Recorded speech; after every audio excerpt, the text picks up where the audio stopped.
billion. I thought our buddy Brad Jones had the best line for it. He called it to the senator yesterday a $4 billion donut hole in the budget. That's right, man. It's a big donut hole. It is. Well, and the House now passed the budget, 2 weeks ago? And so what we know is the Senate's not going to take the budget up until they resolve this FRA issue, because obviously that would affect the budget. So it's got to go. And the clock is running down on the budget. So Lincoln Hough will join us at 7:35. Jack Fitzhenry in for Zach Smith from Heritage. He's a legal fellow to talk about the Trump jury selection. 7 are picked, 11 more, that includes the alternates, still to come. It's going a little quicker than they thought.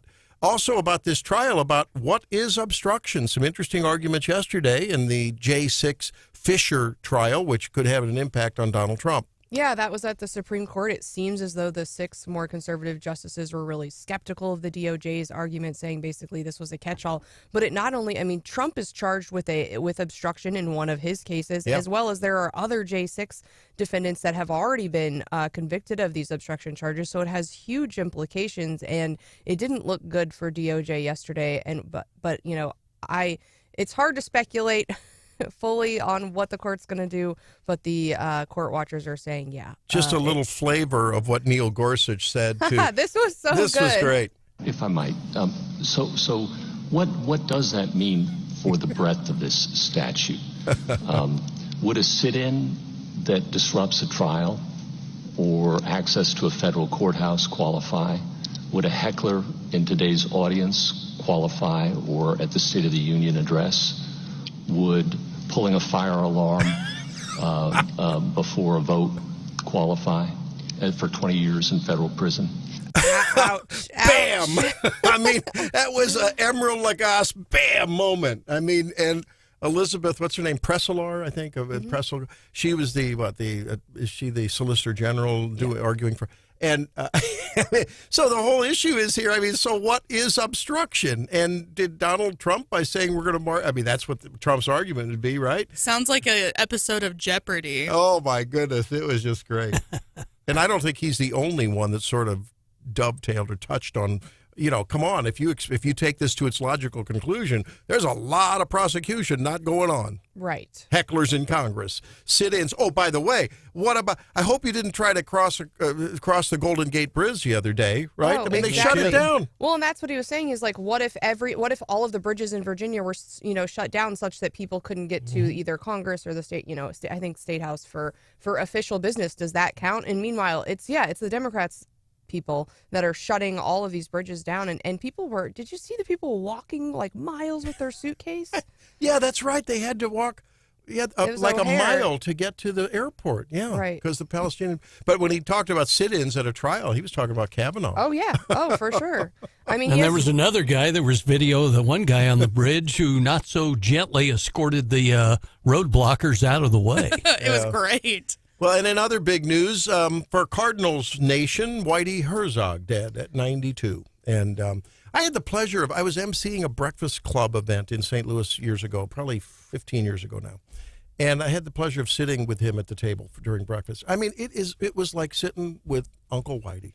And we were just eating our eggs and biscuits and bacon, talking about the good old times. And it was an amazing guy. He was a really good guy to meet with. We dealt with him several times at former Cardinal reliever Tom Hinkey's Jefferson City fundraiser that he did for many years for the Special Learning Center. And man, oh man, Whitey was full of it. Well, and that's what I noticed yesterday is all of the photos on my social media timelines of almost everyone it seemed like has a picture with him of just enjoying the Cardinals, celebrating the Cardinals with folks, and just being kind to others who wanted to visit with him. And when I had talked to him, like everyone, it was of course everyone. I got my picture with him. I hold it near and dear. It's there in my chest drawer, But he wasn't put off by the fact that you just wanted to just adore what he had done with Whitey Ball and those great years in the 80s with the Cardinals. He had some great stories. I remember him telling one kind of off-color one about George Brett and his hemorrhoid problems back in the day. And I know, Brian Hauswirth, you are lamenting the fact that Whitey's no longer with us. It's one of those things that I'm glad you and John mentioned, because so much of the media focus has been on the Cardinals, and rightfully so with Herzog. But people forget what a job he did with the Kansas City Royals. No, what a job. he goes back to the day that he coached Cookie Rojas. Cookie Rojas was a member of the Royals when he took over that program. Harmon Killebrew was a member of the 1975. Folks, look it up. 1975, Harmon Killebrew was a Royal. He developed Brett, and I never forget this about Whitey Herzog. You remember this. Kenny Boyer, who probably should be in the Hall of Fame, had just been fired, and Gussie Busch had that press conference out at Grant's Farm and announced him, Whitey Herzog, as the manager. And his comment was at the time, Gussie Busch, Whitey, this is a lifetime job. And I'll never forget what Herzog said. Herzog joked, is that my lifetime or yours? And ironically, Gussie died in 1989.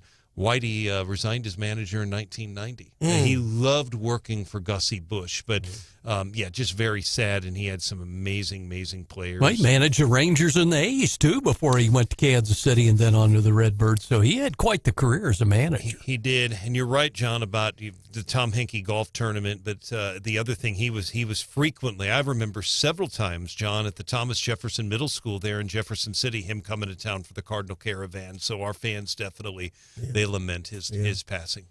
You mentioned Harmon Killebrew, man. Got me to think. You get nostalgic once in a while. I remember a buddy of mine in grade school. I had a game called All-Star Baseball. Mm-hmm. And I don't know, John or Brian. Oh, yeah, most definitely. And remember, so you would have folks, for you people who are in the digital world, you're just going to roll your eyes. Hannah's rolling her eyes. They may roll out of her, or the orbits of her eye sockets. But it was just a board game, and there was a little pop-up thing in the back that made it look like you were looking at the bleachers in a stadium, and then you could pick your team from these little discs, little round discs that would have. I remember Harmon Killebrew because I always wanted Harmon Killebrew, and based on the guy's lifetime stats, you would either have a big slot because you would put these discs over a spinner, and you would spin it, and Harmon would either get a strikeout or a double, or Harmon had the biggest double and a huge triple slot on that spinner thing. And then, of course, the home run hitters, pretty big home run, but the rest of it was strikeouts. Yeah, absolutely. And Willie Mays and Harmon Killebrew and Boyer, and we would play for hours that game.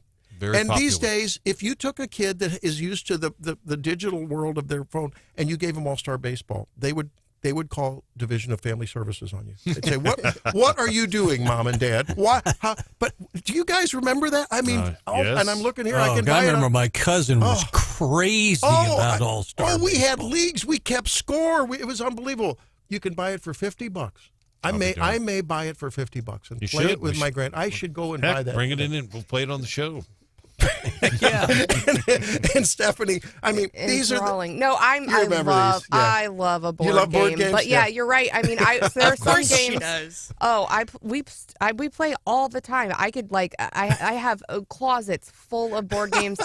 Card games. I love it. So what are your favorites? Oh gosh, I have so just many. Just a couple of them. Well, I was just remembering that we played a lot of Ticket to Ride during COVID, and that's the train game where you kind of See, I don't know this game. Oh, it's so good. But they have, but the scoring is quite onerous. So when there is a digital iPad version, and I always was like, can we just play the iPad version so I don't have to add up all the scores?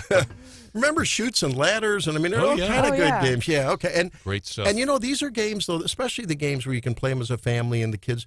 There's something about the board experience. It's like the difference between reading your book on one of the electronic readers versus a book. I don't know what it is. There's just something about that. Okay, on to serious things. Locally, first thing I did when I walked in this morning, it's like, Brian, have they caught the two juveniles who shot the 18-year-old? What's going on? Nothing new on that. I've been checking it. It's a little hard to check on that one but I still do it because they're juveniles and they're not charged as an adult, and that is a little bit of a surprise, quite frankly, but that has to do with the juvenile courts. I did check in with Brian McNeil, and they are still searching for the two suspects. They have not been caught as of yet. We don't know their names. I will tell you, the mother of murder victim Derek Sylvie went on Channel 13 with Mark Slavitt.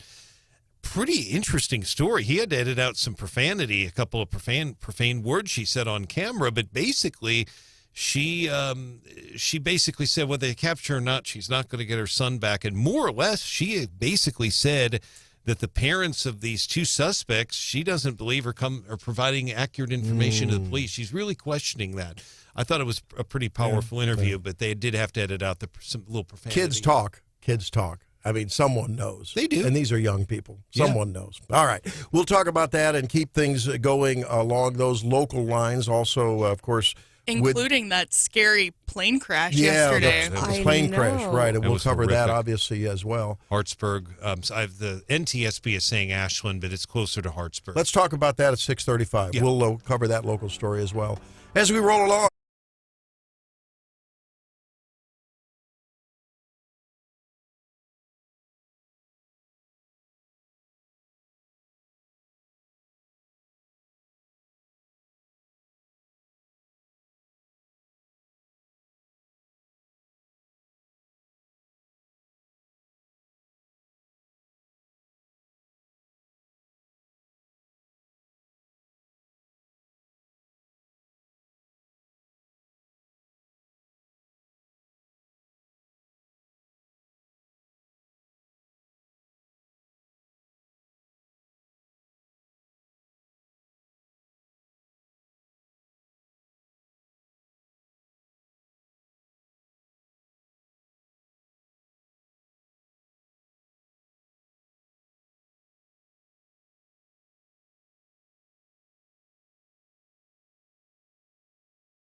Time for the daily DC rundown. What was that all about? Well, after the trial yesterday, Trump visited a bodega to talk about crime in New York, and there were all sorts of kids, a big crowd, and they were yelling, "We love Trump." It was so cute. He was there in the area where Jose Alba took out a guy who was assaulting him, killed him, and then Alvin Bragg had him in jail, or at least arrested and almost indicted for 3 weeks? Right. Charged. So he is doing the best campaigning he can while still on trial. The update from yesterday is that there are 7 jurors picked. I've seen some folks saying that the jury selection could be done as early as Thursday, and then they will move on to the merits, which we expect that trial to last right. 6 to 8 weeks. And the prosecutors are just quaking in their boots because of the conservative nature of the news sites where these jurors get their news from, right? Yeah, that's not exactly it, No. Randy. That's not exactly it. Well, today we do expect President Biden is going to be in Pittsburgh visiting with steelworkers. He's going yesterday. Or maybe it was this morning. They're already calling for a steep hike in tariffs on Chinese steel and aluminum, and he will be talking more about that when he visits Pittsburgh. Also, and I think this is, maybe I'm just a big nerd, but I think this is exciting. Maybe. Well, yeah. Maybe. But And that's a compliment. I'm really excited for Eric Schmidt because he's a lawyer, and as a lawyer, you never get you never get to be a juror, right? They're gonna cancel you every time. They're gonna strike you off, and very rarely do lawyers get to serve as jurors. Today, Eric Schmidt gets to be sworn in as a juror in the Mayorkas trial. Now, we don't expect it to go anywhere. We do expect a motion to dismiss, but that should happen today in the Senate. I think they convene at 1 p.m. And then also yesterday we talked a little bit about the Supreme Court, which I know we're going to talk to Heritage later. But the Supreme Court, a majority of the justices seemed very skeptical on this Sarbanes-Oxley law issue on obstruction and how broadly that can be applied. So we'll get into that. And then also important news yesterday in that Thomas Massey, who I really, really like, but he came out yesterday and said, "I'm with Marjorie," and Johnson might be in trouble. So as we know, Marjorie Taylor Greene has filed a motion to vacate against Speaker Johnson. That has just been sitting. They would need more votes than just hers to actually oust him. I think they would have enough votes if Massey's with them. But of course, it's not a privilege motion, so they'd have to bring it up. But is this the beginning of the end for Speaker Johnson? And then what do we get from that? I've been defending Johnson, although I in principle agree with the others, the more conservative hardliners, in that until we talk about the border, let's stop talking about Ukraine and Israel and Taiwan. It's a tough tension there, On the other hand, he's not going to get anything done without a little Democrat help because they won't yield one bit. It's their line in the sand is hard right, and they won't moderate at all. A lot of the moderates are out there in GOP land saying, "Hey, come on, we've got to play ball." I don't know. That's the toughest job in America right now. It really is, and he wants to push this Ukraine aid bill through. So how that will go down and who he will join with and whether he will survive if he gets it done is still up in the air. I believe I heard him say, and I haven't been able to find the sound, but I've only seen it in print, where he basically said, until you sit and you hear the intelligence briefs, you don't understand how important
The Senate is waiting to see if FRA is going to have a federal reimbursement allowance. And It has to do with Medicaid funding for rural hospitals. we're very fortunate that Senator Lincoln Hough is able to join us this morning, because I understand that our state senators yesterday had a very long and grueling day. It was a long and grueling in day. session. Yeah, yes. but what did you say, 5 minutes? I don't know how long they were in, but not for very long. Long and grueling day. Yeah, it's But we do want to talk a little bit about what's coming up. Tomorrow, Stephanie is emceeing a big event in Ashland, right? Mm-hmm. And you can get tickets at the door, right? You Is it can. breakfast? It is breakfast. Tell us about it. It's out at the Optimist Club. It's an annual event. It is the Southern Boone Community Leader Breakfast. We've had many really cool keynotes over the years. One year we were joined by First Lady Teresa Parson about the JAG program. So it's always we don't have a lot of community-wide events in Ashland. I'll just say that. People work everywhere, and it's one of the bigger events in Southern Boone. So if you don't have to be a leader, or consider yourself a leader to go. You can just show up to learn from other community leaders and network. So it begins at 7:15 out at the Optimist. It's $25 at the door. But our keynote will be Michelle Hadaway, who I think the poster still says acting director, but she has been promoted to director of the Missouri Department of Economic Development.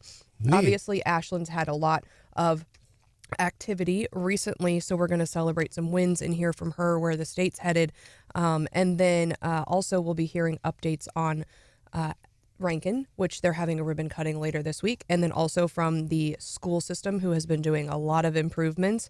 And so, when it's hard as a small community to really work on economic development, but that Southern Boone Economic Development Council does a good job, and this is a nice breakfast to bring everyone together and just talk about it. Well, and quickly on Rankin, we've gotten some grumpy text messages over the last several months here at 874-9390 from folks saying that, there's never any cars at Rankin. They're assuming that there's no enrollment. I'm like, guys, it's not open yet. Yeah, they have their ribbon cutting next Friday. I want to say it's the 26th. So they will officially be open and welcoming students this fall, from what I understand, as their first term in the building. Yeah, exactly. And we've reported on that. And by the way, if the Rankin people are listening, and I hope they are in St. Louis, I have tried to get a hold of them several times to get more information about the ribbon cutting, and they've not gotten back to me. So please, I'd like to get some more information on that.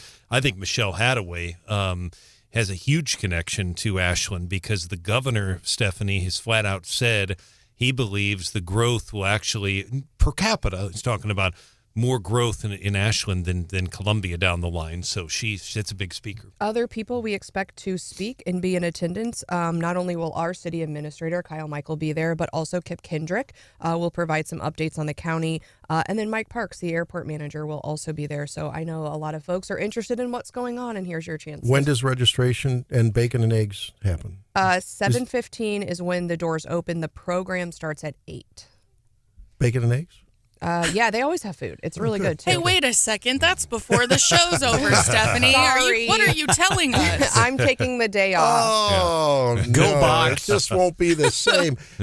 Speaking of something you shouldn't take the day off on every day, you need to get on and vote for producer of the Universal Wonderfulness herself, producer Hannah, celebrity air talent. Hannah, of course, has been nominated, and so make sure you get on the Best of Columbia, not Best of Columbia site. It's InsideColumbia.net, but it's the Best of Columbia voting, of course, an iconic, legendary, local competition in many categories, and so you can vote every day in each category once. So make sure you get in there and get a vote for producer Hannah. And the show is also up for Best Local Radio Show. So give us a vote, too. And most of all, though, we love that you listen, and we thank you for that. Las Margaritas, Lakota Coffee, Creekside Pet Center, Heartland Homes, Shangri-La Dispense. Las Margaritas. What's the matter with that? I'm trying. I'm trying. You sound so white. Do I sound like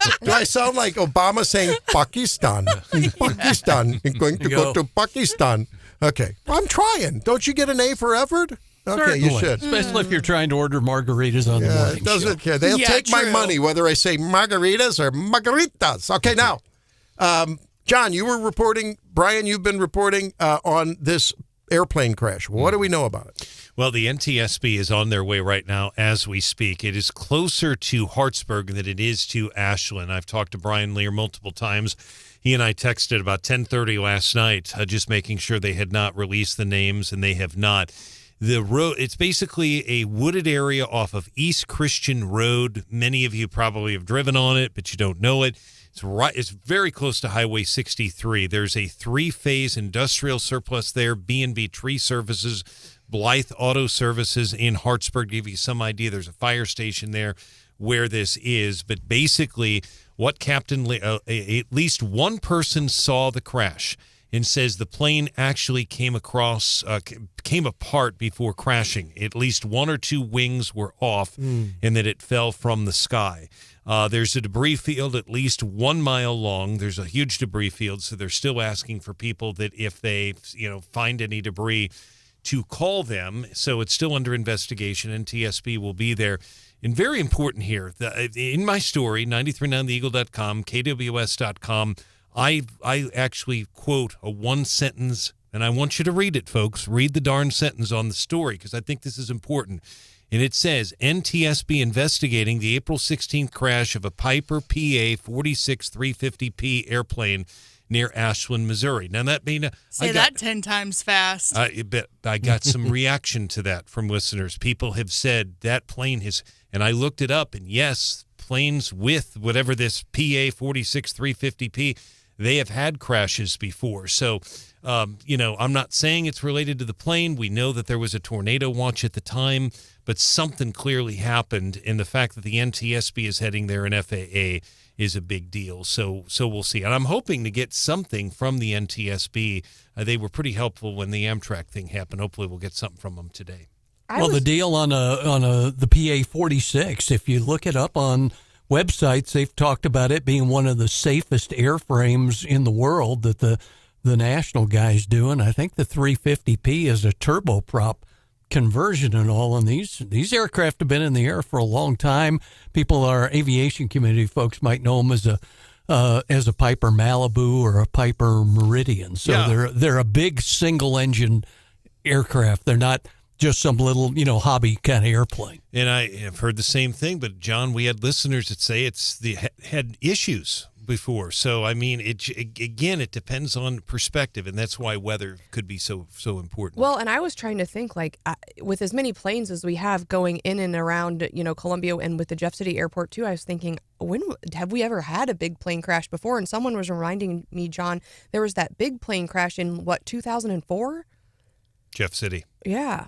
And so would have been 2004 in a residential neighborhood, by the way. Yeah, that was one with a pilot and a co-pilot on a business jet who thought after they looked at the black boxes, they think they tried to take it to its operational ceiling, potentially blacked out and crashed into a neighborhood in Jefferson City, and miraculously nobody on the ground was even hurt. That was a huge plane. I mean, much bigger. It was like a 50-seater. Yeah, I mean... but there was only 2 pilots on board. Yeah. Exactly. I don't know about you all and everyone listening, but is there any more nerve-shattering experience than getting on a plane and there's bad weather afoot, either around the area that you're flying onto or in the area you're going to?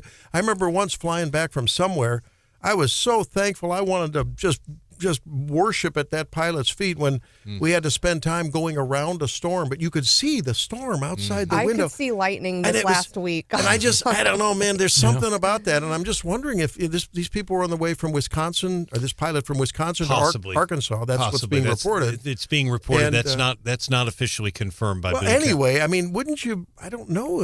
I remember in the day immediately after the fatal plane crash involving Governor Mel Carnahan, his son, and campaign staffer Chris Sifford, my career Air Force pilot father, simply said, pilot error, flew it into a thunderstorm. Yeah. Well, and that was where my head went immediately yesterday, John, because we do have a lot of politicos that fly themselves, and a lot of the activity in and around mid-Missouri is is government related. And so I, held my breath, and it's sad for that pilot, but I was nervous about some of our elected officials and government officials. Remember Kennedy, one of the Kennedy clan flew into a storm up in the Northeast years ago. JFK Jr. Yeah. And that was JFK Jr. JFK I believe, Jr., back in the 1990s, and President Clinton had the military out there because it was in the ocean, and they did everything they could, but it was too late because he had already perished.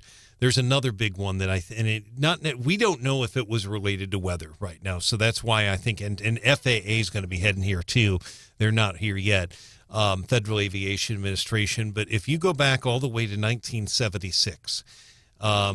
Perfect weather. Weather was not a factor, but a congressman from Chillicothe, Missouri, by the name of Jerry Litton, I remember, crashed. He won the U.S. Senate Democratic nomination over Governor Hearns and Congressman Symington, who was the son of the current senator at the time.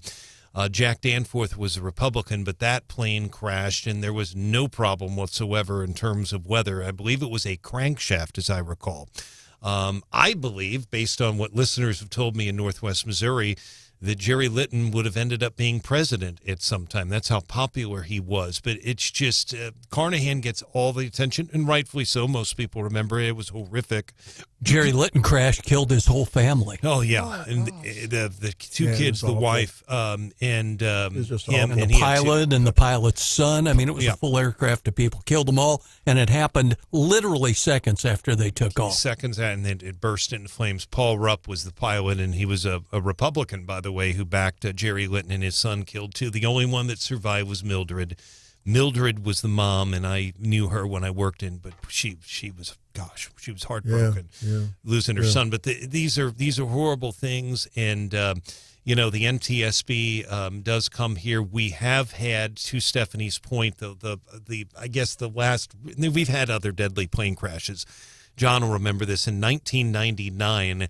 Wall Street Insurance down in Jefferson City. There were 4 people that perished in it was horrible. And the weather was not a factor at that one either. And that was down near, basically, as I recall, it crashed taking off of the Jeff City Airport, and it ended up in a sod field across the river. 4 employees perished. So, yes, it's happened before. It's horrible.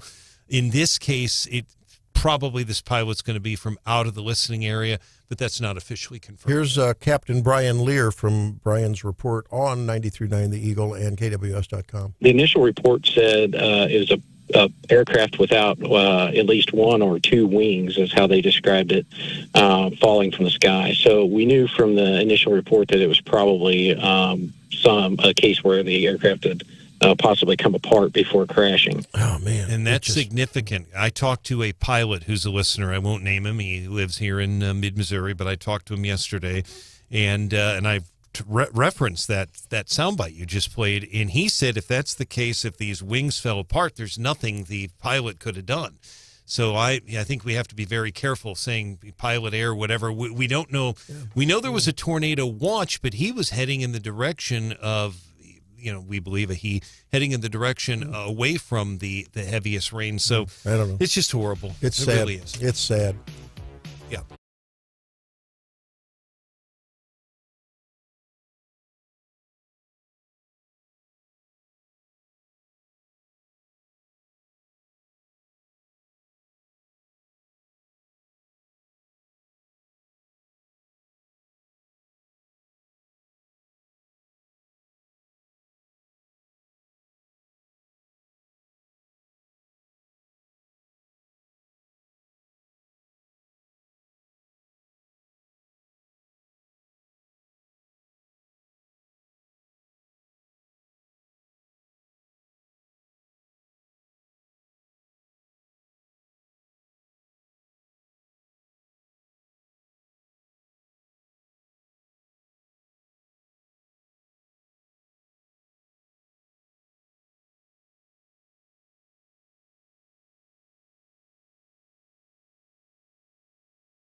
little bit later. You've been following that along with you were listening to the Fisher arguments. So we're going to be talking about Supreme Court stuff and Trump's various travails later.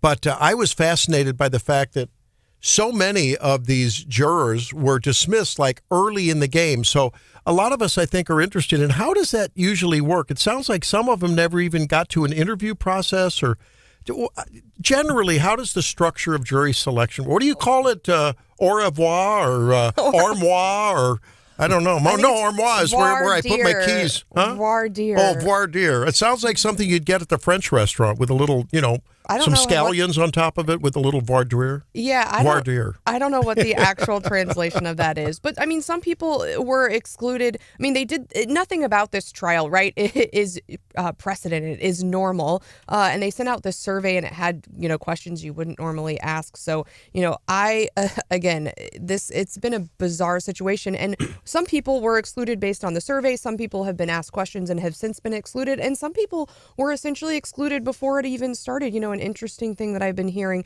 and I heard on a podcast this week, was that Orthodox Jews aren't going to be allowed to serve because typically if you did a 4-day trial, you would take Friday off.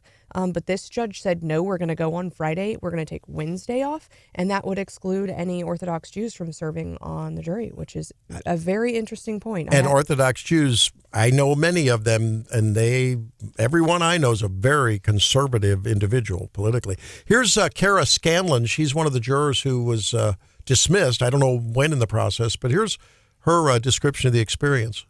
On the one hand, it's this very, massive sense of gravitas and importance because you know that this is history in the making, and whatever the outcome of this is, everything going forward will be affected by it. So that's on the one hand, she recognizes the gravitas. This is a big deal, and this will be history making. This is indeed precedent setting when an ex-president is being prosecuted criminally for the first time, right? Right. And John has the literal translation for us, I think. Voir dire is to speak the truth in French. Oh, well, no wonder we don't hear much about it in modern American politics. Okay. And in Latin, correct? Voir dire. I like it. Sort of like Lagos Margaritas. Can you say that with a nice little flair, French flair? It's like I want to grow a John Marsh mustache, and with the ends, I want to. Margaritas are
Let me try that again. I'm going to do that again because I was trying to do something fancy here. Hannah gives me these clips, and I was trying to play them, but then something else is playing. I want you to hear this. Like four other somethings, This I is think.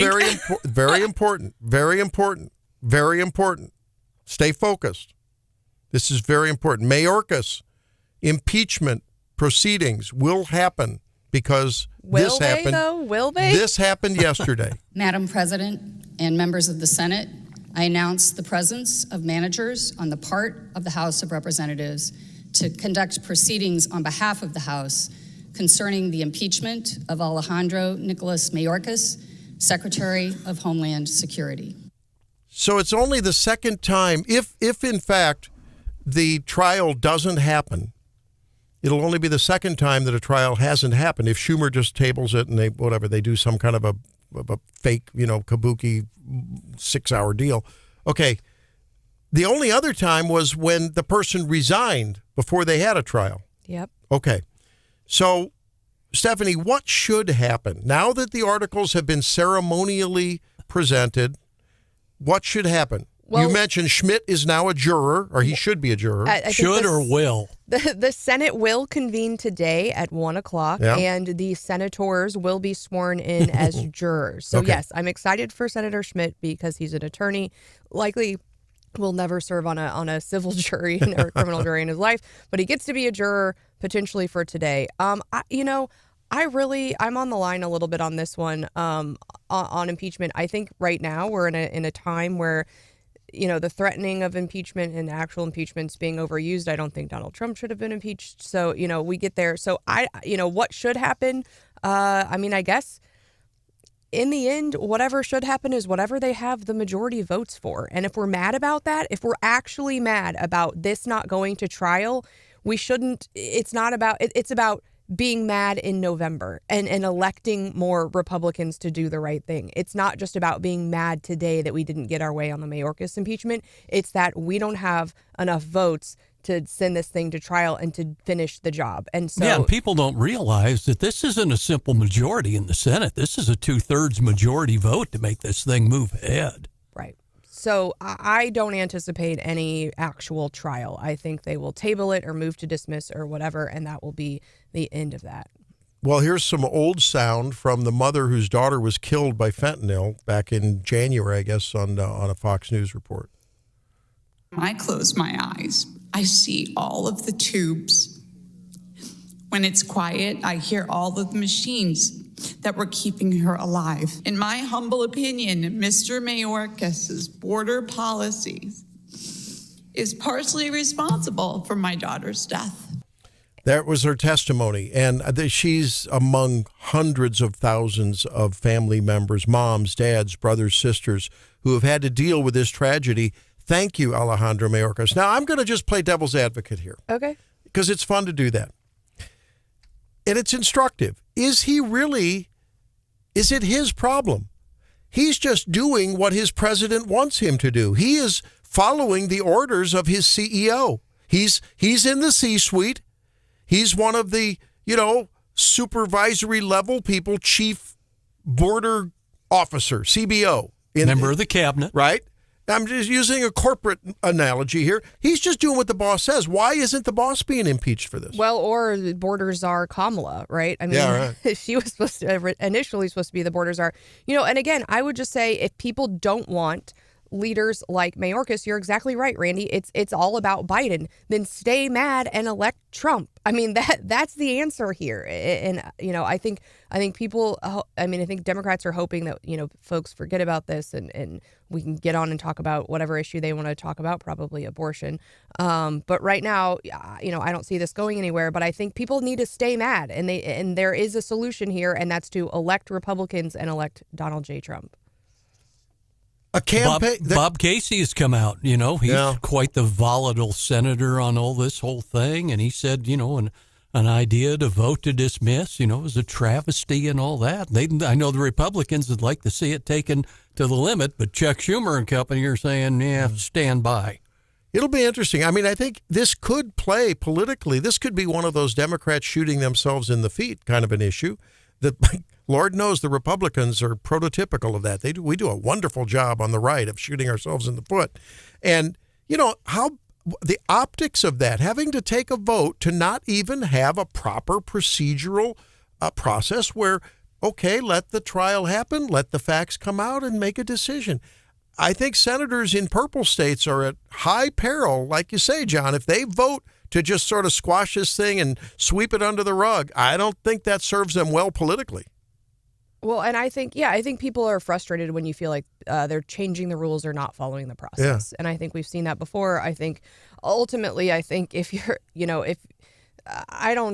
that would be assuming that Democrats were reasonable on this issue. And I don't think they're informed enough. I don't think they pay enough attention. And I think they're going to vote for Joe Biden regardless of what happens in the Senate. And the senators are going to vote to table the articles. I think that's a given. No matter what the GOP senators say, they're in the majority. If they vote to table the articles and there's no debate, it's over. And they do a much better job of that than us in keeping everyone in line, in making sure they all stick together. We're out here, arguing about our speaker again because we're infighting, and they tell you to stand in line, and you stand in line. So I agree with John. They're all going to vote the same way. They're going to stick together, and I don't know what they do behind the scenes to make sure everyone does this, but they're very good at it.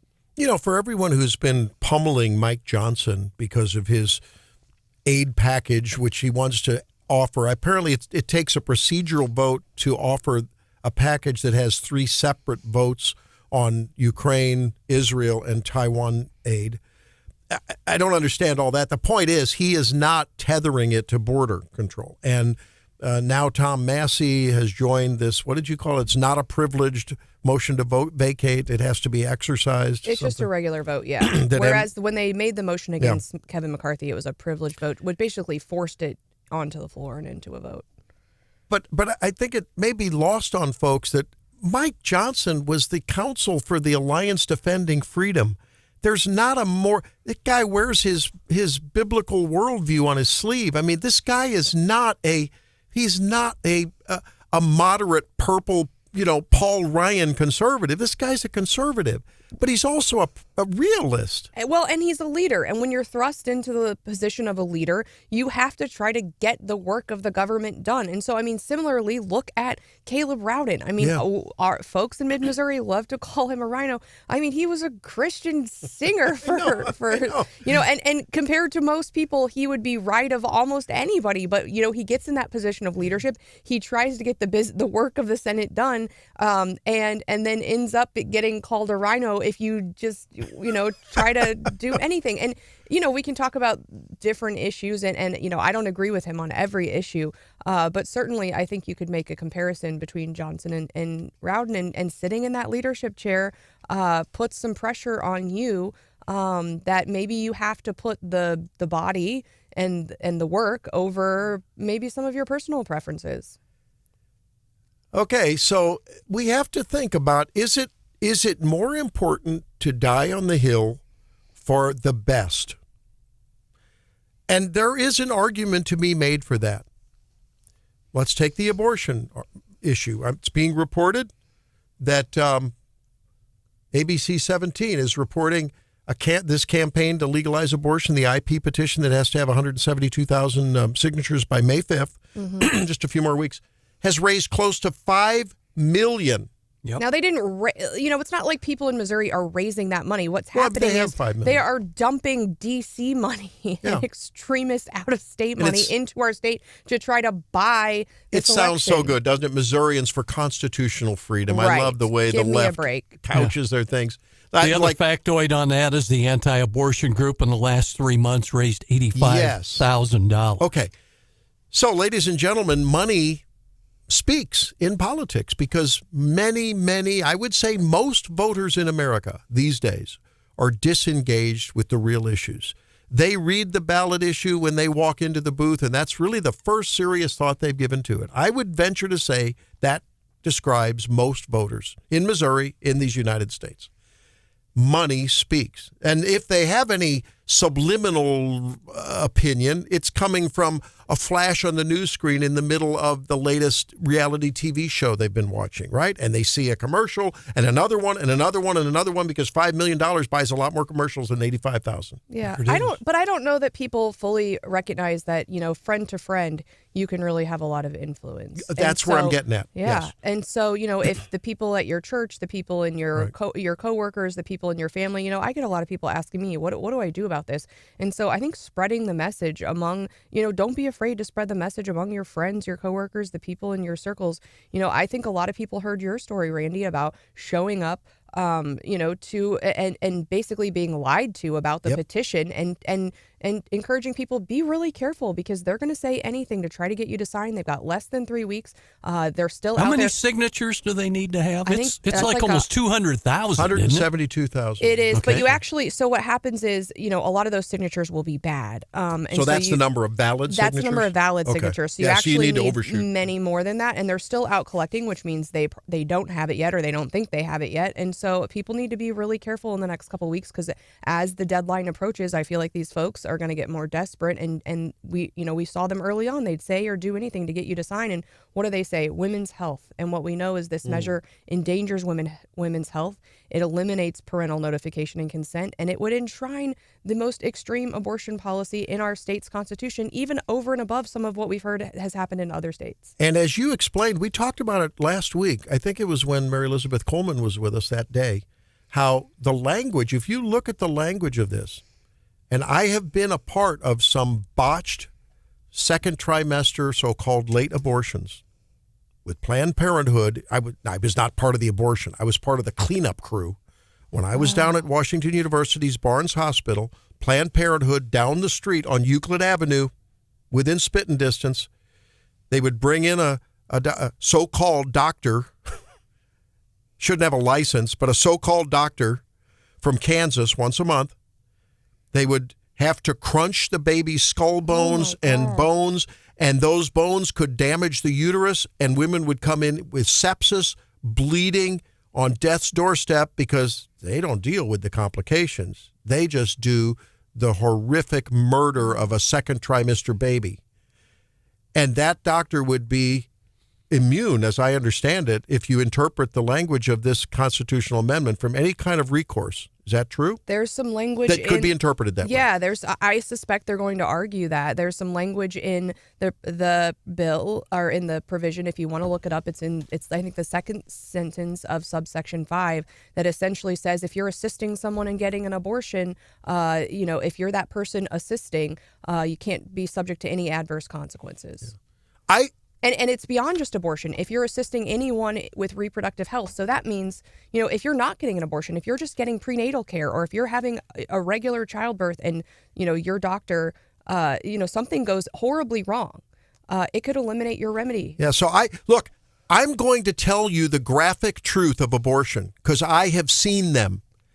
I have seen a suction cannula the size of your middle finger, let's say, metaphorically, that you put into the womb. I have seen the baby retract from that as it's sucking the little 10, 12, 9, 10-week baby out. And if anyone thinks that in these United States of America in this time, there's something decent and civil and human rights about that episode, you call me. You try to defend that. I'll defend your right to do it if it's legal because we live in a civil society and we live by the rule of law. I won't defend your moral decision. It's immoral, it's indefensible, and it's just plain wrong. When we come back, what's hot with Hannah? Stay tuned.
this is a little PSA, especially for our Wake Up family members in the Columbia area. So cool.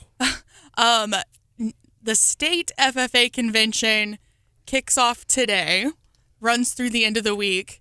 They're estimating that there's going to be about 5,000 students in attendance over the next few days. So basically, if there's a little more traffic than normal, especially around Mizzou's campus, that is why. If you see a lot more school buses in the area than normal in the middle of the day, that is why. And if you also see a bunch of students wearing blue corduroy, and you're wondering... Dead giveaway. Yeah. And if you're wondering what the heck they're doing, they are here in town for the state FFA convention. I believe the state has held 90 of these now, which is crazy.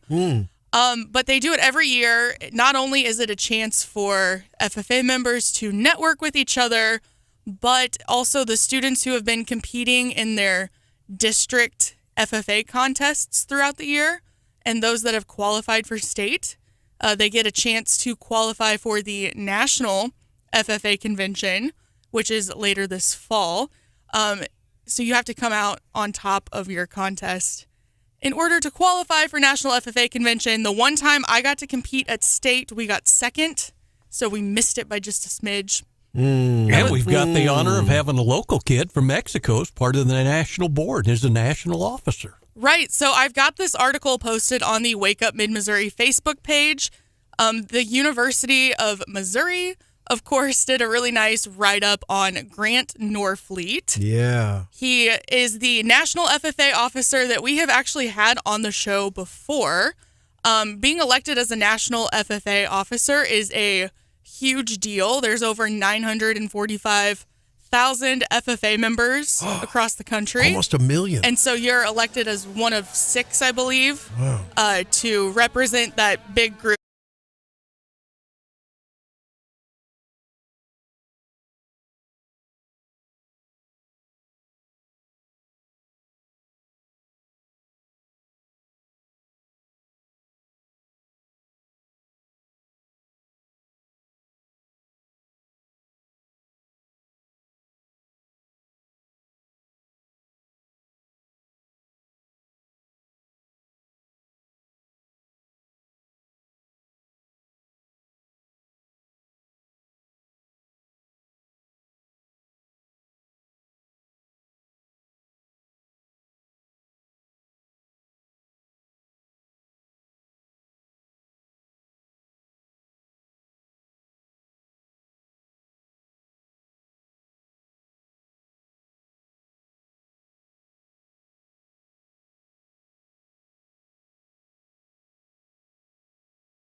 shrinks from. They do not want those images to be in folks' mind's eye. They just don't want that to happen. We await a conversation with Lincoln Hough about what's going on in the Senate in Jefferson City. Meanwhile, while we talk a little politics, John, you're reporting on a story this morning about interesting to and fro and stats on Missouri statewide campaign finance reports. Very interesting stuff.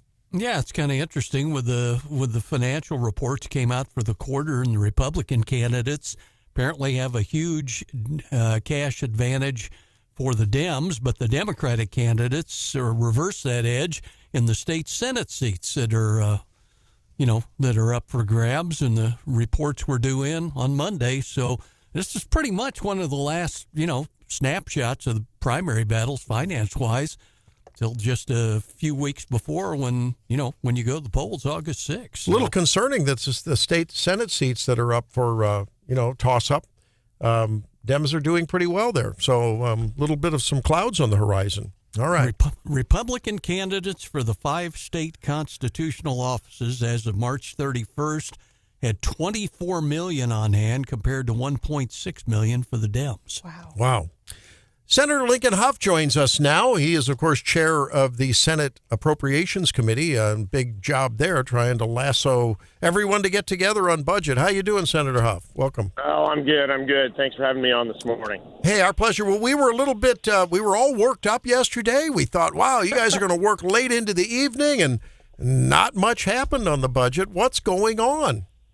Well, behind the scenes, a whole lot happened on the budget because I spent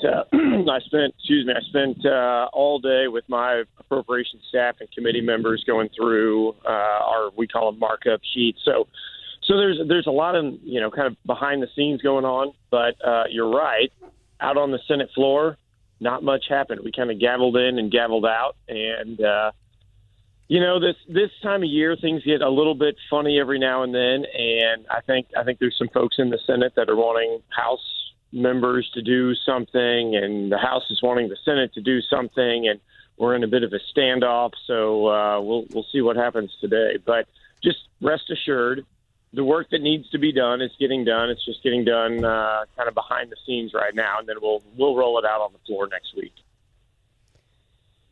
Talk to us about the whole angle that we've watched, Senator, during election years where the House, I don't know if dragged their feet's the right word, but there didn't seem to be in any great hurry getting their version of the budget over to your side.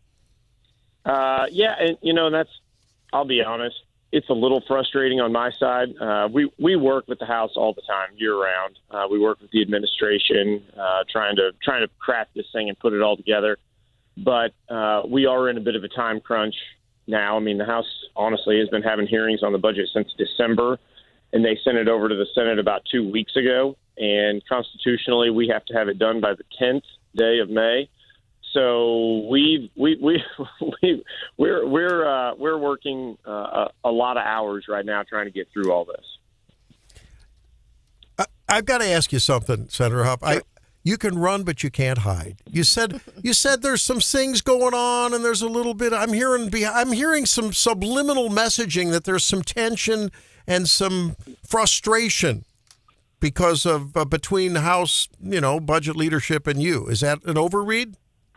Oh no, I mean, between the House and me, I think everything's fine. And our appropriations committee, I think we're in a very good place. If you want to know the real truth about all this stuff, we've got a small subsect of the Republican Party in the Missouri Senate that you've seen all year cause problems and slow things down.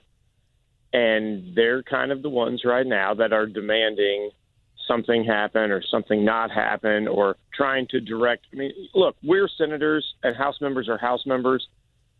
I don't get in the way of what the House wants to do. The House is going to run themselves and govern themselves and pass the bills that they're going to pass that are the priorities to them. Yeah, we're all Republicans and we're in the majorities, and we should be getting along. But we've got, like I said, we've got a small subsect of senators that I think try to go tell the House what they're supposed to do. And when the House says, no, we're the House and we're going to do what we're going to do, sometimes things kind of grind to a halt. Senator, let's give some numbers here. Your party, the Republican Party, controls the Missouri House 111-51. That's a supermajority in the House, 24-10 supermajority in the Senate. And you just got the budget. I mean, I'm going to ask a question that listeners are asking. It's a fair question. Can Republicans govern? Some of us can govern. And then there are some of us that are looking for the only media that they can garner, which is a little bit of earned media by slowing things down. And I call them rock chuckers. It's a Lonesome Dove reference if you've ever read that book. But wow. they want to throw rocks mainly at other Republicans. They don't care about governing, and it's sad, but honestly, the majority of us that do have a responsible financial background and business background and want to see this state succeed, we generally we'll get done what we need to get done. We just have to go through a little bit of pain to get there, and it's unfortunate, but it kind of is what it is. Well, Representative Ashley Awney was on Scott Fawn's show this last weekend, and she picked Missouri Democrats as the winners of the week and noted that there is not a single truly agreed or finally passed bill yet this session, and the clock is running down. So is she right? Are the Missouri Democrats winning currently? I wouldn't say that they're actually winning. I think when you're in the super minority, you're always losing. It's kind of like playing a basketball team with about 3 players or something like that. But I get what she's saying. Like I said, I think at the end of the day, we're going to get done what we need to get done. We've got this FRA renewal coming up. We'll get it done. It's $4.5 billion, Stephanie. We've got a almost $50 billion budget. We'll end up getting it passed. We've got IP reform already done and sent over to the House. We've done a lot of good conservative and Republican things. The thing that keeps garnering the headlines is the fact that we've got, like I said, we've got this small group within our own party that's, causing some frustration and causing some issues. But like I said, we'll work around it. Now, coming into this segment, we were talking about the latest MEC reports and people with a lot of money. You are one of those people with a lot of money in the campaign. You're leading the LG's race. But talk to us a little bit about what that money allows you to do and why you think you're the leader currently in the fundraising race. Well, I think it's kind of a results-driven financial report, right? When I talk about these guys and I talk about them being rock chuckers, they throw rocks at one another because they have nothing else to run on, right? Almost all of them are running for higher office, and they have to go around and saying, look what isn't happening, right? That's the only attention that they get. Then you have those of us who consistently get things done, right? I-70.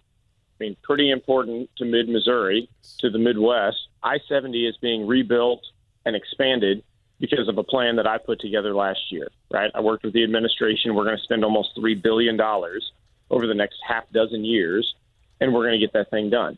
We've got psychiatric hospitals being built. We've got infrastructure improvements, Stephanie, all over this state. And so the nice thing for me is that, yes, I'm running for lieutenant governor, but I've got a track record of actually getting things done and results, and people appreciate that. Honestly, we didn't really even start raising money till about the last 40 days of the quarter, and we raised $1 million. That's crushing records in the lieutenant governor's race right off the bat. And I think it's because people are ready for leaders who will actually lead, right? People who will actually do what they say they're going to do and follow through when they give someone a commitment instead of just this nonsensical political rhetoric that I think a lot of people just gravitate to right now. Senator, a quick question on state employee pay. The House budget approved a 3.2% pay increase for state employees. 14,000 state employees work in Jeff City, Cole County. Most of them, by the way, listen to News Radio 950 KWS. They certainly do. and the biggest thing to them, will they get a pay raise? Will that be approved in your chamber? Yeah, absolutely. Yeah, it's built into the Senate budget. We've got pay raises not just for state employees, but a lot of folks. We call them providers, right? Those folks that are taking care of individuals back at home, the in-home healthcare folks, things like that. I mean, we've got all those pay raises put into the budget, and I think, like I said, I think we've done it in a responsible way. That 3.2% is what the Governor Parson put forward, and really, I mean, the sad fact under this Biden administration, that just is keeping up with inflation. I mean, that's the rate of inflation, and so we're trying to keep everybody level. And you'll see that come out of the Senate committee for sure. Senator Lincoln Hough joins us this morning on Wake Up Mid-Missouri. We're talking budget because he's in charge of that process on the Senate side. Senator, cycling back to what you said about the Freedom Caucus, folks, 6 conservative guys, I think it was Bill Eigel we had on this program, who said he will debate the budget line by line on the Senate floor. The question to you is, how much is a special session looming large now? We're not going to go into a special session. I don't care what Bill Eigel says. I'm happy you're talking to the guy who stood on the Senate floor last year when we were passing the budget, and it was my first year as the appropriations chair, and I answered questions from the senator from Lawrence County, Mike Moon, till 2:30 in the morning. Okay? If Bill Eigel will remember, he made a deal last year to not actually speak on the budget. Okay, we actually, with a water project in St. Charles County, bought his silence. That's the guy you're dealing with. He doesn't have the stamina to stand out and debate the budget line by line with me on the floor. He has no idea what actually goes into running this state. Look, we've got almost 7 million people in Missouri that expect to have services provided. They don't expect us to act like Washington, D.C., and that's what people like Bill are trying to do. They're trying to turn Jefferson City into a micro Washington, D.C., and I don't think that's a great idea. And I'll be the first one to stand up and get in the way of someone who wants to stall a budget passing, and I'll be happy to answer any and all questions that he has, whether he understands what he's asking or not. Senator Hough, I'm going to channel many of our patriots, many true conservatives, many people who have served in the military. I see it on the text. I hear it at the Boone County Republicans. I hear it at the pachyderms meetings. Some people have said that folks in the mainstream Republican Party in Jefferson City in Missouri have lost their way, that they have become the uniparty. And they point to the lack of education reform that has happened in Iowa, in Arizona. They talk to the blossoming state budget. And I'm saying this with all due respect. And your legislative assistant, Jacob Shelf, is a personal friend of mine, and I love him and I love you. Don't get me wrong. Jacob's a great guy. But could there be an element of truth that the larger majority of the GOP caucus isn't conservative enough? I'm just asking you that. Oh, it's a fair question to ask, especially in the times that we're living in now in this political world. The answer is absolutely not, right? Your Missouri Senate has passed IP reform. We've passed education reform, okay? We passed protections on female athletes, right, last year, right? I mean, the thing is we've done every conservative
called from the visitors' clubhouse to rub it in, informing Whitey he'd screwed up by setting his defense the wrong way. An apparent miscalculation that Tommy Lasorda and his Dodgers exploited. Whitey let loose with profanity, slammed down the phone, got up from his seat, headed for the hall to walk down and kick Tommy Lasorda's butt, to paraphrase. He said he's just mad at me because he did something stupid by pitching to Jack Clark back in 85. He'll never live it down, so he's trying to get even. And then he sat down and said, end of threat. No manager on manager violence at the old Busch. Cardinal fans, we don't need to be reminded of the Jack Clark reference. We remember the slow trot around the base paths in 1985. Jack the Ripper crushed the Dodgers' dream with a go-ahead 3-run homer in the ninth, Game 6 of the NLCS. Now, Tom Niedenfuer to send Cardinals to the World Series. And a quote from Whitey, some people asked me if I'd be interested in managing the A's. I said a definite no, thank you. At night, that place is a graveyard with lights. Last night's Cars A's game, Oakland Coliseum, 3,200 in the stands. And now you know the rest of Whitey's story. What a legendary and successful and talented coach. I mean, it just... And a fun guy who didn't take himself too darn seriously. No, that's right. And he was just a regular guy with legendary talent. And boy, I mean, you know, the way he sort of reinvented small ball. I mean, we hadn't seen that for decades in the big leagues. Oh yeah, well, Whitey set up Whitey Ball, bringing in set up bringing in the speedsters, the speed demons, the Vince Colemans, and those guys on the base pads. Willie McGee, yeah, exactly. Go crazy, folks, go crazy. Remember that? Yeah. All right. Well, hey, in a little bit, it's hot in the Jefferson City and what's going on in the Capitol, as you just heard. Also hot in Donald Trump land. Lots of torment going on, but he's going to make some lemonade out of it. Arguments in the Supreme Court. We'll talk about it all coming up on Wake Up Mid-Missouri. Straight ahead.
Broadcasting live from the Zimmer Communications World Headquarters. This is Wake Up Mid-Missouri. Get ready, pal. Here's your host, Randy Tobler.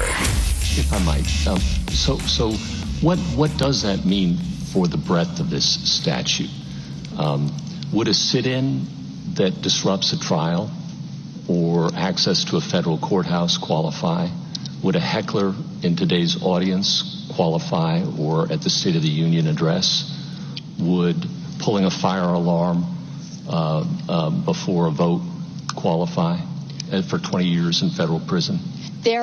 Well, that was some pivotal and scorching questioning going on with Justice Neil Gorsuch yesterday. Welcome back into Wake Up Mid-Missouri. And Stephanie, that was a trial that, even though it's not about Trump directly, could impact Trump. It was an argument before SCOTUS yesterday, and what they were talking about is the Sarbanes-Oxley law, which you've probably heard about before. It was initially enacted to really address white-collar crime, and what it does is it makes it illegal to corruptly obstruct, influence, or impede any official proceeding. And it hasn't really been used in the context of how it's being used now, and that is to basically charge these J6 protesters. Guy named Fisher. Yeah, and Trump does. So there are other folks besides him who have been charged with this. And of course, Trump has been charged similarly in one of his other legal battles.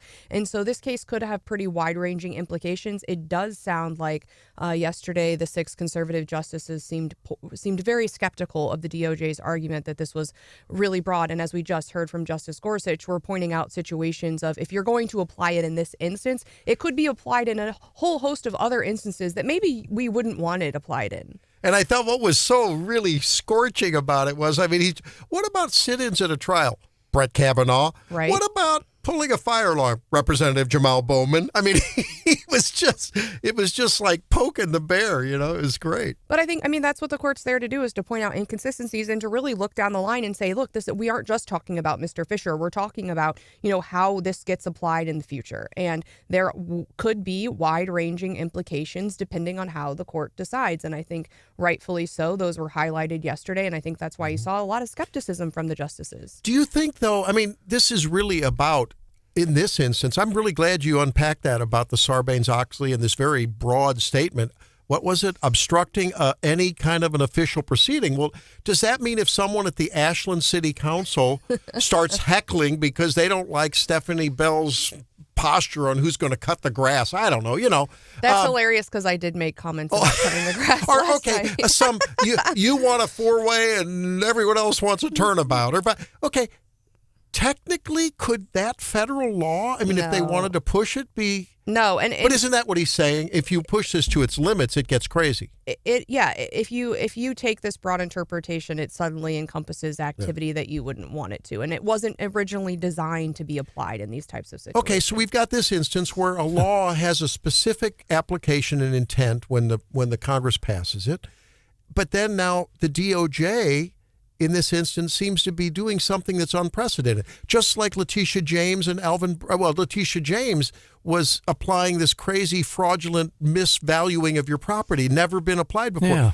Good analogy. Well, and look at what's happening with the Trump trial right now. Never before has someone been charged with a felony for the type of issues that Trump is addressing. Hush money. Well, right, for hush money and for an affair. And so they've had to link together a whole bunch of different things just to get around the statute of limitations and try to get Trump on the hook for a felony.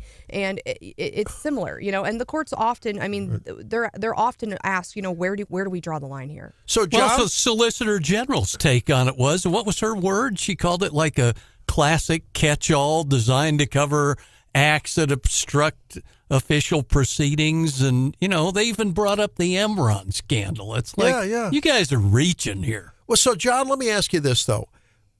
The people, our family here on Wake Up Mid-Missouri, folks listening, folks in the studio, we think about these things and about the travesty of the miscarriage of justice that's going on.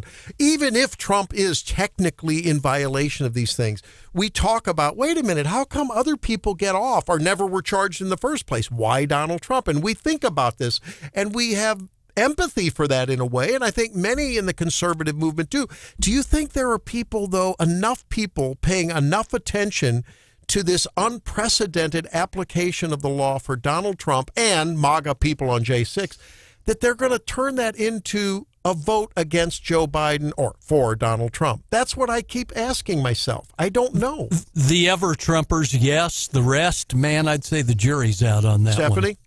I think so. I hope so. And I think as long as these trials stay in the forefront, that there are people out there. And it's not just the weight of the federal government. I think here, whether it's your city government, I hope it's not your city government, but, state government. I mean, the state will put the hammer down on people, whether it's the Department of Revenue, whether it's a licensing agency or whatever. And so I think there are a lot of people out there who either themselves or they've had close family members where they have had the full weight of the government down on them and felt like they got an unfair shake. And I think if you've been in that situation or know people that have been in that situation, I think you really identify with Trump and say, look, he might be a bad guy, but at least we should follow the rules and he should get the same treatment as everybody else. And I think a lot of people have been on the other side of it and feel like they haven't gotten a fair shake. And I think those people are mad about it and still mad about it. If you've ever had to deal with the government, you're probably still mad about it. Well, I hope they show up at the polls. How many of the so-called insurrectionists did they charge? Like 1,400 people with a bunch of them here in Missouri. And man, every time we do a news story on somebody, getting whatever, either a slap on the wrist or lock city time, boy, our rank and file get upset. Well, and I guess, and Stephanie, this is not about lawyers. This is about our system. When I think the average Joe, well, I'll talk about, not so average Joe. I got very involved in tort reform back in the early 2000s because I became aware of colleagues and I started paying attention to med mal and, being an OB, that's one of the things we get, OBs get nailed a lot for things that happen that really are not their fault, but that's a whole other issue. But at that time, before, one of the elements of tort reform was being able to change venue to anywhere that that a law happened, that the violation happened. And so, for instance, I knew a guy that was sued for something that happened in St. Louis County, but because the hospital had a facility where they did laundry down in the city, they were able to get a venue changed to the city. Oh, sure. And that guy was told by his attorney, you're not going to get a fair trial because the jury pool is tainted. What the exact words were, they're going to get some homeless guy under the Eads Bridge, and the doctor's going to come walking in a suit, and it, like they did with the OJ trial, they got an axe to grind. They're going to take it out on you. So a lot of people perceive, just like Donald Trump, how do you really guarantee you're going to get a fair trial because of jury pool bias? It's tough, and I think it extends beyond even the court system, right? It's about, I think as conservatives and even independents, we're really proud to live in America. Yes. And there are there are lots of reasons why we're proud to be in America. And I think one of those things, and I heard it on one of my favorite podcasts recently, Reason Magazine does something, and they say, they're libertarians, so they hate the government. And they said, name one thing the government does well. And it was hard, the federal government, it's hard for them to say something, but actually the editor, Catherine, said, we actually do elections well. And she goes, I know. But she said, when we start looking at other countries where they use violence or where they jail their political opponents, or, and have, these, we always have a peaceful turnover of power. And we actually do. That's part of our system and part of why people love America, I think. And when we start to look like we are now a foreign country where we are persecuting or unfairly treating our people because they are a political opponent and potentially jailing someone who's a political opponent in a way that we've never done before, I think people get angry about the country that they grew up, that they love, that they know. And that's one reason why we are the best country in the nation. And when that starts to erode, I think people are going to rise up and have something to say about it. And there may be people that disagree with me, and there are lots. But I'm actually more angry at the J6 protesters than I am at Donald Trump. I think that people generally know that you don't walk into the capital of these United States without going through the TSA process. There is an orderly... I mean, some of them were let in, Randy. That's once it had started and once the breach had occurred. And I think that I can absolutely, till the day I die, defend Donald Trump saying peacefully march to the Capitol. He never said go into the Capitol.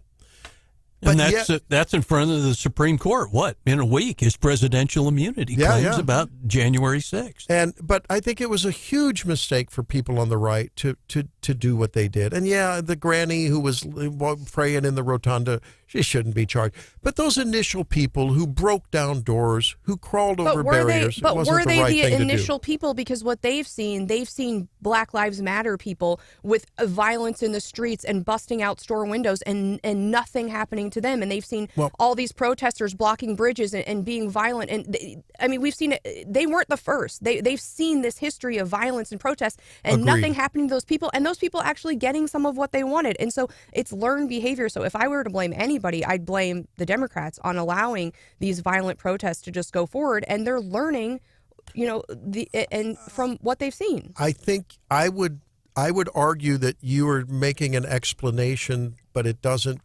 justify the action. I'm not saying what they did is right, but Right. I don't know that I would. I wouldn't necessarily It blame them explains what they did. either. I get it. I see. Because we've normalized uncivil behavior. I mean, Right.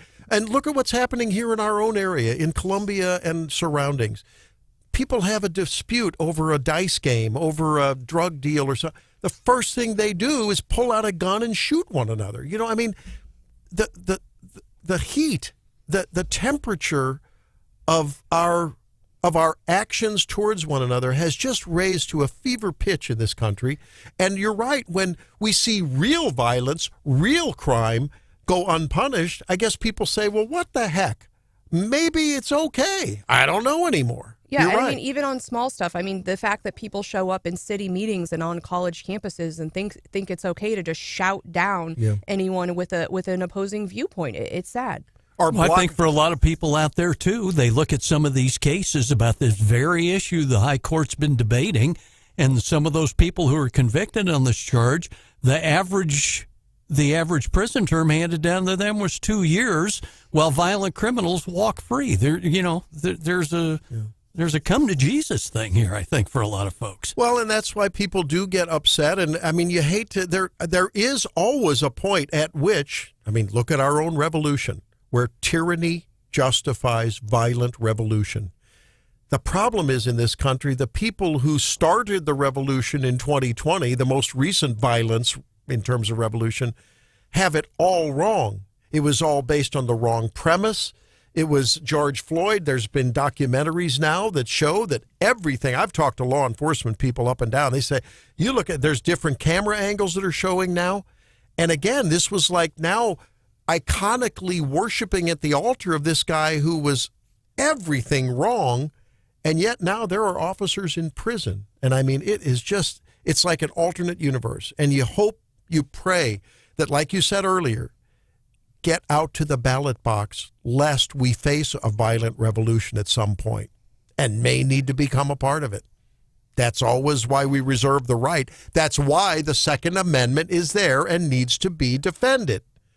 I am not calling for it. I am begging people to vote for the right civil direction lest we go in the wrong direction. When we come back, we'll talk about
Well, yesterday it was a mixed bag. The S&P closed down 0.21%, NASDAQ down 0.12%.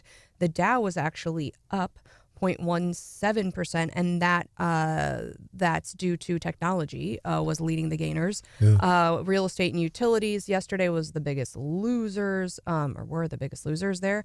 And currently, we are looking in the positive. All the futures are up this morning in the green, so maybe we will have a better day today. Now, I know, I think someone yesterday asked the mayor of Jefferson City about the Red Lobster. And I know folks... that someone would be Brian Hauswirth. And I know y'all come here for really important local, state, and national news, but if you've never heard some of the history of Red Lobster, I know you will be fascinated. But for folks who are hoping that the Red Lobster comes back to Jefferson City, I'm not saying that it's not going to come back, but Fox Business is reporting that Red Lobster is considering bankruptcy. Womp, womp. And sometimes when you...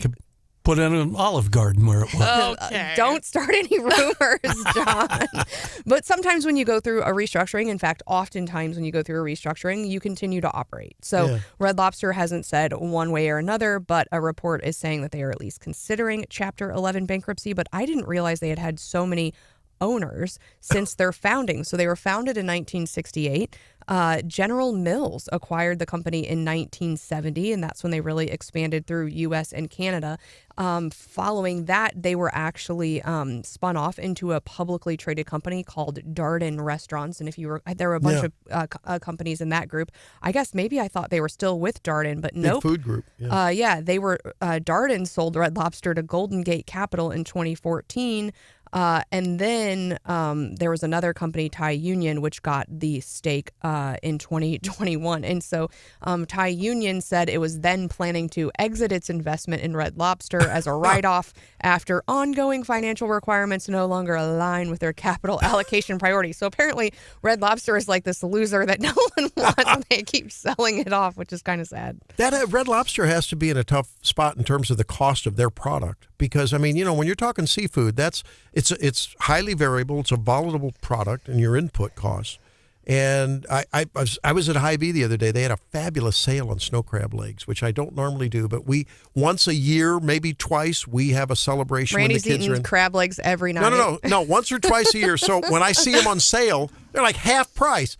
And I asked the guy, I said, what's with the king crab legs? They've gone crazy. He says, you know what? They put a moratorium on fishing on those for 2 years in the season up there in Alaska because they've disappeared. Maybe they've gone to cooler waters. I don't know. But, yeah, no, I mean. They just got a little crabby and left. No, I mean, when the kids are in and it's someone's birthday, once or twice a year, that's what we do. But at any rate, so, I mean, it's a volatile product. I can see how it's tough. Now, Hauswirth isn't in here, but I've heard rumors that Golden Corral might be opening in June. Is there a news story out there? I saw that. That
well on this plane crash yesterday, which, wow, it's hard to imagine in those moments with that poor pilot who perished in that plane crash. Any news yet on that? I guess the federal aviation board, I guess, going to be coming in and taking a look at it. Yeah, NTSB folks are supposed to be in rural Hartsburg by sometime today. The crash site, we got clarification, was 8 miles southwest of the Columbia Regional Airport, right there, right around Hartsburg, and that single-engine Piper crashed during the noon hour yesterday, and they believe the pilot to be the only one on board. His name was not released.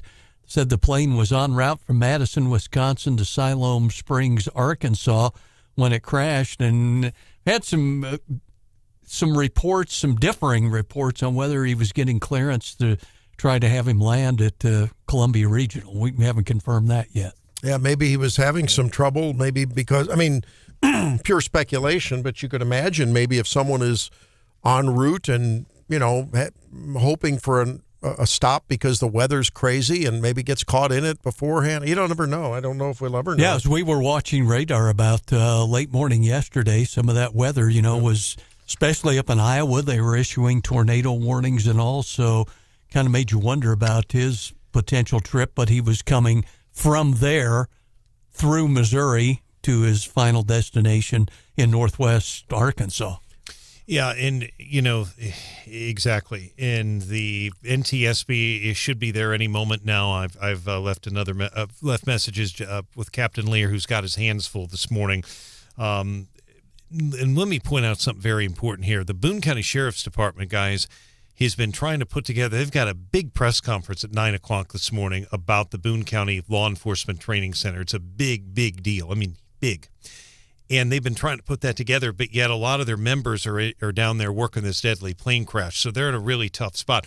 They're going to have the press conference. Just a lot of the guys that were probably going to be there aren't going to be there. So Captain Lear's trying to do both right now. But the NTSB should be there any moment now.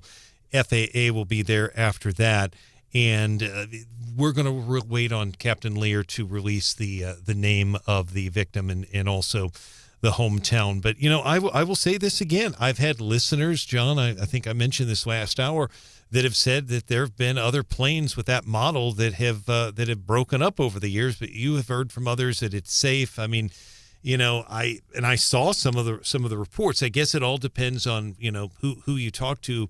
But the bottom line is at least one or two wings is what the witness said fell apart. Basically, the thing fell from the sky. And that is deeply troubling. And they still want people who find something in that debris field to call them. But just a terrible incident. There were people who saw it who were driving on 63. Yeah, anyone witnessing that has to be some serious psychological trauma to watch something like that happen.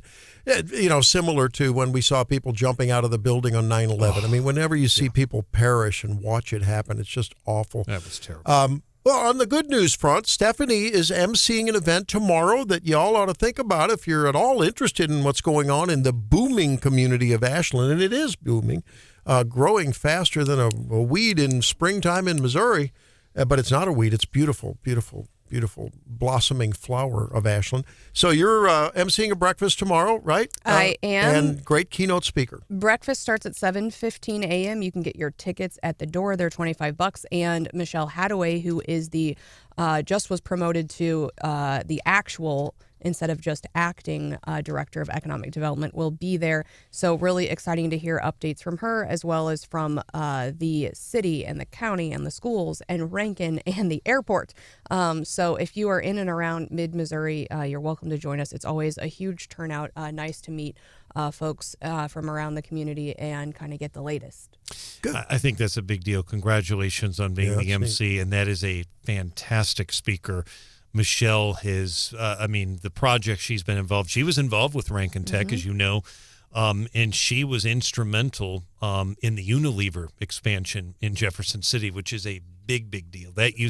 John and I don't know about you, John, I still call it Cheeseboro Ponds, but some of the employees do too. But she also is involved in SWIFT, so to be able to land her and she goes all over the state is a big deal. Our it's a big practice deal. at Body of Health does some employee wellness exams down there. And boy, the way we hear great things about Unilever and the way they take care of their folks, and really people that have had long tenure there, and I mean their employee benefit package and their assistance plan and their concern about the health and wellness of their employees. I'm really impressed. And they're not the only large organization that does that, but that's an increasingly prevalent movement in corporate governance and management, which is to make sure that your folks have not only good physical health and wellness and prevention, but also they offer mental health and counseling and other. It's really great. Well, and I think importantly with Unilever, a lot of folks, kind of pin on the Department of Economic Development just attracting new businesses, but they are really good about identifying those really great businesses we already have and working with them on expansion projects like they did with Unilever. Well, we have Hitachi down there that's done a great job as well. So, gosh, Unilever's been in Jefferson City for what? Since at least the 80s, when it was, like Brian said,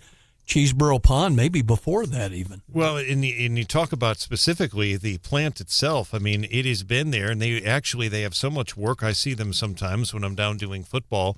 Their guys are actually, and women are in there. They're working on the weekends. I mean, it is a big plant. I did a story on this back in March.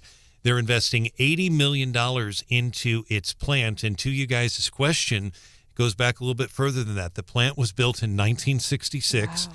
Warren Hearns was the governor. Some of our listeners might remember Charleston, Missouri. He was the governor. Scott Fawn would say Missouri. So Ron Fitzwater was excited about it. But Warren Hearns went to that plant. One of the things that he talked about that day, and it's as important today as it was in 1966. Governor Hearns, who was a big advocate for state employees, he talked about the importance of Jefferson City as well getting other industry. John's father would remember that. I mean, and he was right. I mean, they can't all work for the state. So, yes, it was Cheeseboro Ponds. It may have been something even before that, John, but that's a big deal. But 1966, they're doing a $25 million investment they announced in January, and then another $80 million. So it's a big deal. Well, and I think we sometimes forget, I say I live in Ashland, I'm in a rural community, but how impactful some of these huge companies are and how they are, impactful nationwide. I recently visited Aurora Organic Dairy here in Columbia, and, some of the other businesses that are located up there in the industrial park, I mean, just huge impact, shipping products, an impressive operation, not only for their employment and what they've done and their construction and everything else, but for the impact that they have on certain industries nationwide. It's incredible. It really is. In Aurora, just down the street from us, the one, down there, down Lamone Industrial Drive, they've got a presence as well in other communities. And near them, Veterans United, which has a big presence in both Columbia and Jefferson City, they just bought, if you will, the building, $8 million. Again, it's going to be a big investment as well. So a lot of positive things. We have to focus on like plane crashes and these terrible things that happen, but we still have to remember how many wonderful things are happening. I think that's important to note too. Well, and I like tomorrow's breakfast. It's everyone coming together, and what we know is these projects. I mean, that's really where you get some synergies. Is as a small community in Ashland, we don't have a ton of economic development resources. So a lot of times we're actually relying on the county or on the state to help us come together for some of these things. And you look at projects like even infrastructure projects like Roachport.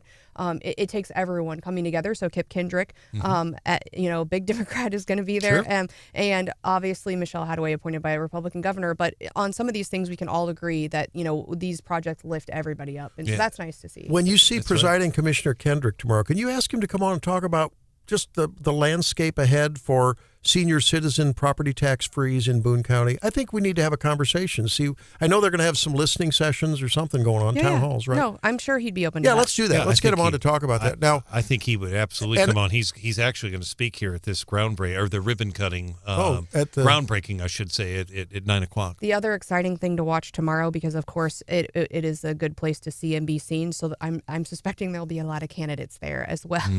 So I will have my eye out for who's there and who's not. And I'll ask the question because Brian wouldn't. I mean, I ask the important questions. Is that right? There's this great emptiness in Brian's life. and he just would like to know, will the breakfast there be served tomorrow anything resemble the Golden Corral? Because if so, I will excuse Brian from the show and let him come down and enjoy that. It's going to be delicious. It will always be. is. Yeah, they know how to cook And down there. these rumors are flying around about the Golden Corral. Yeah, I haven't. In a quick point about Michelle Hadaway, and I'll answer that about the Golden Corral. Michelle also didn't get a lot of credit, but Stephanie, she played a huge role. The Orr Street, that was basically a contaminated area that Ameren had a glass, just an old facility over there off of Orr Street here in Columbia. And she got the city of Columbia a grant, and they were able to clean that up, and they're doing a park there, so that's big. To the Golden Corral, I don't take a whole lot of stock, and the reporting on it from the two stations on TV was fine. They're accurate. I mean, they're quoting accurately. But the fact is, I have not been able to get someone to respond to me at their. So I'm a little, quite frankly, I'm disgusted with the Golden Corral PR people. How dare so you I'll do wait. that. I'll wait for them. I am disgusted. I mean, To quote Brian, I've had better luck getting information on the Callaway nuclear plant than I have on the Golden Corral. But you That's know what? certainly true. We're focusing a lot of that, but there are so many great breakfast places in and around mid-Missouri, Columbia, Jefferson City, everywhere. So look, there's plenty of places to eat. Pooey on you, Golden Corral. If you can't open, there are plenty of places to eat. And they have great breakfast. And once now, they finally open, they're great. Talking about all this food makes me hungry. And I know it's a little early for barbecue, but we're going to talk about barbecue and a great opportunity to get some and benefit a great, great institution as well when we come back on Wake Up Mid-Missouri.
some fun, slurp some great barbecue, and, yes, support a great institution. John, you got a couple of special in-studio guests.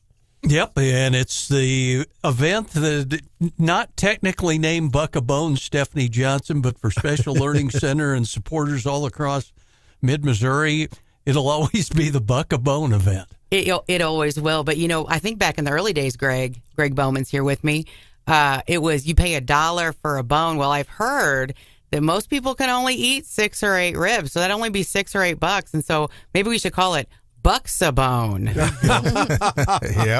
The event's coming up Friday night. It's all a fundraiser for the Special Learning Center, correct? It is. The Special Learning Center is just an incredible organization in our community, serving over 900 kids with developmental delays and disabilities from 11 central Missouri counties. We change the lives of a lot of children. And what a great way to support the kids. Come out and all you can eat ribs to help the kids. So let's talk to us about do the factoid that you came up with on your calculator before we went on the air. We were just calculating. We started this event back in 2007, and since that point, we figured we've done about 16,000 slabs of ribs. Oh, that's about over 200,000 rib bones, and about 60,000 pounds of pork. Oh man! So that's a lot of ribs, a lot of bones, a lot of serving, a lot of people to come out. It's a great event. That may how many pounds of pork? We figured right around 60,000 pounds of ribs. Well, that's pretty good, but that's still not approaching the many pounds of pork that those legislators in Washington, D.C. are throwing out. So I think people need to get out there and eat more pork so you guys can live up to their expectations. Yeah, it sounds great. The details, April 19th, that's this Friday, 5 p.m. at the J.C. Cole County Fairgrounds, right? That's right. We encourage folks to come out, get your tickets, get them in advance. It's actually $25 in advance, but $30 at the door. You can get those tickets at Hy-Vee, Jefferson City, Jefferson Bank, on Missouri Boulevard. You can get those at Scruggs Lumber. And, of course, you can stop by the Special Learning Center, or you can make it super easy and go to capitalcitycookoff.com, get your tickets online. Bring your appetite. It is all you can eat. We've got 29 teams, and so I challenge anybody who can get around the room and try all 29 rib bones. And Greg, our stock question to you every year, dry rub or sauce? Sauce. Sweet and saucy, maybe. Sweet and saucy. That's how Greg likes it. Yeah. Yeah, I don't know. I'm sort of I vacillate. Sometimes I'm in a dry rub mood, and other times I want to slurp up all the sauce. So I don't know. Well, you definitely get your pick on this deal. Like Stephanie said, we got 29 teams. We could use one more team if anybody's interested in cooking, but there's no way you could try them all. But come on out and enjoy what you can. And it's a great people gathering. There's usually 1,300 people out there. Yeah, so you get to not only enjoy ribs, but we've got some good cold beverages, compliments of our friends at Fechtel and Shepherd's. Shiloh Band will be performing that night.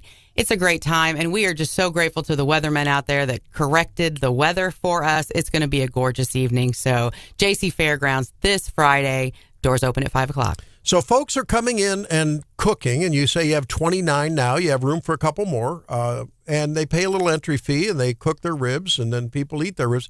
Is there a competition? Is there a blue ribbon and second, third place, or what happens? There is. We have judges there that'll judge on taste and tenderness, and this year we're going to do a few celebrity judges just on their own favorite ribs at each table, but there's some returning winners there. Scruggs, I think, was the winner last year, so he's got to uphold his quality there. But there's MRA Construction and Political Pork and a few of those that have been consistent winners, and they're there to hold the title and get it back. Yeah, so one of the celebrity favorites this year is old John Marsh, our very own John Marsh. He is going to try. Duty. That's right. So he's going to sample 5 different ribs. He's not going to know which 5 he's sampling, but his favorite of those 5, that's going to be the DJ's choice. Ooh, I love so that. DJ's choice, and everybody who comes in, they're going to get 2 little tokens, and as they eat, they get to drop those tokens in a little bucket in front of their favorite one. So then we'll have the People's Choice as well. Wow. Sheriff Wheeler, he'll have the Sheriff's Choice. Ron Fitzwater, he's going to have Mayor's Choice. So we've got a few celebrities, but John, and pretty sneaky. Senator, Representative, but John's one of the big celebs in the judging room. There we go. I think Ron Fitzwater ought to pitch in a little extra than the average bear. He should. Because he gets all of those parking ticket funds there. He ought to sponsor a team. There you go.